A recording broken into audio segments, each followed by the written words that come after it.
আসো মাছ আসো, আসো মাছ আসো। মাছ আসো, আসো মাছ আসো, আসো মাছ আসো। হ্যাঁ, আমরা এত করে ডাকলাম তবুও মাছ আসলো না, ওই ভাইটা দেখলে চলে আসলো মাছ। হ্যাঁ তাই তো। ইমাম সাহেব যাচ্ছে, চলো ইমাম সাহেবের কাছে গিয়ে শুনি। আসসালামু আলাইকুম ইমাম সাহেব। ওয়ালাইকুম আসসালাম। আপনার কাছে কিছু জানার আছে। হ্যাঁ বলো।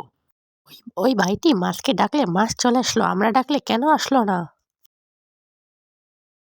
লোকটির কথায় মাছ কোথা থেকে চলে এলো?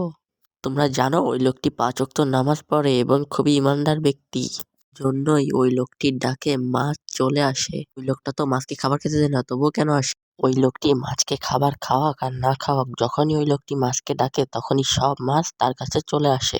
সামান্য মাছ ৫ ওয়াক্ত নামাজি ব্যক্তিকে এত পছন্দ করে, তাহলে বোঝো ৫ ওয়াক্ত নামাজি ব্যক্তিকে আল্লাহ কত পছন্দ করে। তোমরা সকলেও নামাজ কায়েম করো। ইনশাআল্লাহ।